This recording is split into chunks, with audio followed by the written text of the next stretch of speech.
Good morning, everyone.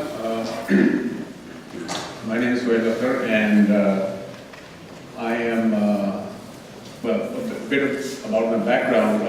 I'm basically an engineer, and I have a BA in control systems from Universite Compiegne, France, and an MS and PhD in aerospace engineering from the University of Michigan, Ann Arbor. I'm presently based in Islamabad, Pakistan, which is the capital city. And I'm with the Institute of Avionics and Aeronautics at the Air University. Right. So the particular project that I'm going to talk about today is a project of the Technology Outreach Lab. Okay, so I just want to introduce the Technology Outreach Lab first. Why we set it up? Well, the purpose was to serve the underprivileged segments of society. So we want to leverage university technology or projects or whatever to serve the underprivileged sections of society. And so what we want to do is take technology solutions and come up with socially responsible projects which actually help people on the ground. How do we want to do that? It's a bottom-up approach. So you go out into the community and find out what the people need. And then there's a marriage between technology and the needs of the people, and that forms our solutions.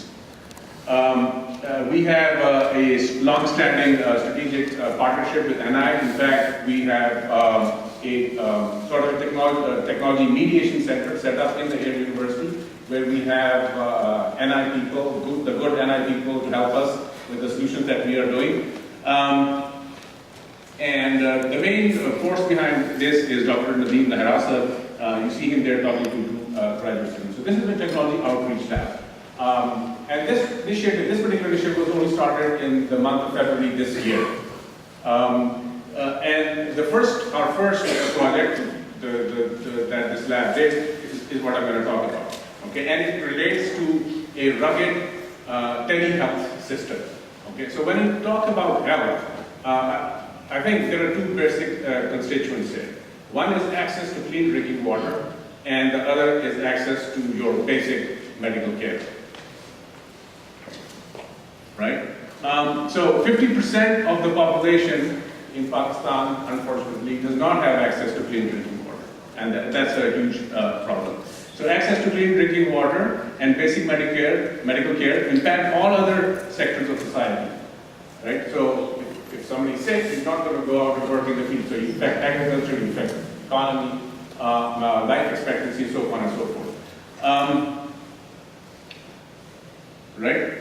But the challenge here is that in order to provide clean water, you need energy. In order to do anything, you need energy. And the problem is that Pakistan is an energy deficient country. There are, even the areas that are connected to the grid, there are long rolling blackouts. And of course there are some areas, especially the areas that we were looking at, are not connected to the grid at all. Okay, and the second thing that we wanted to address was the need for basic rural health care. So clean water is one thing, and then basic health care. So there is about one doctor for every 1,300 inhabitants in Pakistan, and the UN standard is one for every 1,000 inhabitants. So we're not doing too bad there. But the thing is that all these doctors are located in urban areas. And especially the diagnostic facilities are non-existent in the rural area. So if you want to get a diagnostic done, you have to go to an urban area. And that is not something that rural populations can do conveniently. They might be not even connected to a road. So if you want to walk 3 miles to get to a road and get some kind of transportation to go to, it's a hassle which you can do every day of the week. Okay? Right. So the challenges with this telemedicine system were that the telemedicine systems available in the market are not rugged enough for the rural environment. So we do not have infrastructure, we do not have air-conditioned buildings, there is dust, there is humidity, so on and so forth. So we needed something that was really rugged.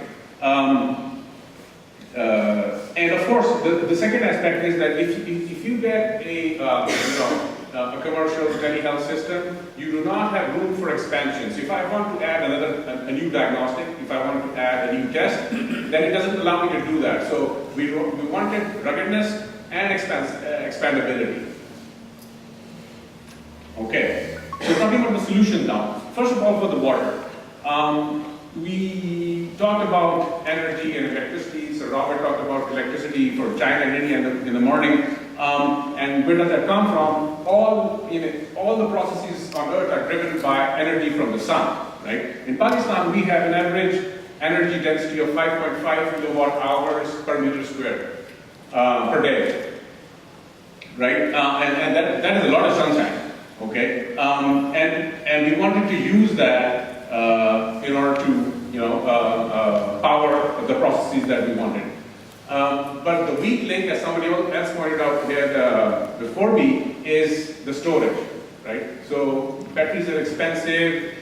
Actually, it's an active research area right now. How do you store energy? Some people want to store heat, some people want to store charge, whatever. But here what we did was you take DC pumps and drive them from the solar power directly, right? Because why do we want energy? We want energy because we want a certain commodity, and that commodity in this particular case is water, right? So we do not need to store charge, we need to store water, and that is much more convenient. We know how to store water, right? So we drove the pumps directly from our solar panels, okay? And these DC motors could be cascaded if you want a certain elevation. The initial filtration process is gravity-driven, a mechanical filter. And of course, we need to be able to ascertain the quality of the water that we are producing, right? So we have like sensors for total dissolved salt or pH or whatever, and they are reporting via a GSM network.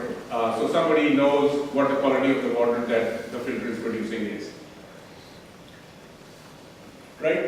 For the telemedicine solution, again, as I said, I need a rugged platform, and there is nothing more rugged than the Stereo. At the Universite, we actually used it in a supersonic jet for thermal profiling, so I know it's rugged. So we used the Stereo and we used LabVIEW, and we have been talking about LabVIEW over and over and over again throughout the conference, but I will say some more.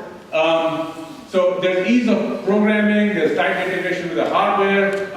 You can, third-party medical sensors, you can easily integrate it with your hardware, and there is built-in communication layers that you can use if you want to exchange your data with certain data servers. Okay, this is actually the hardware that we used.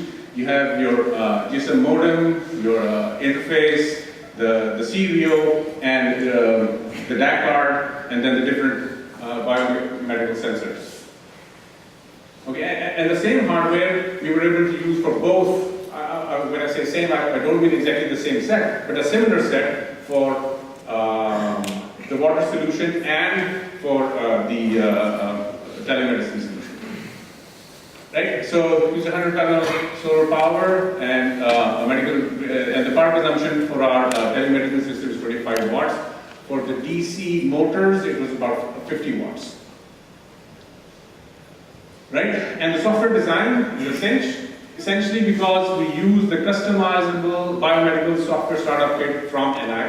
So you just add some bells and whistles and the things that you want.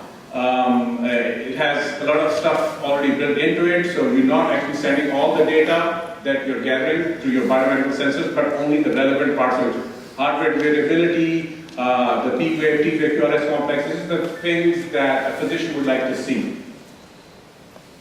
Right, so we went to field trials, we were able to show that this idea works, and you saw a video of it in the beginning, which well, it didn't stream properly, but I guess it's going to be on the website, so you guys can go and have a look at it. So both of the solutions were tested in the field. In future, we would like to add, some. There's a thermal boiler and condensation system developed at the university. We'd like to cascade it with that. We would like to add ultrasound capability. Again, LabVIEW allows us to do that. And the vision is to impact thousands of lives who need clean water, and we have the technology to do that, we have the will to do that, and we will do this, and I would like to thank you, NI Planet, for helping us do that.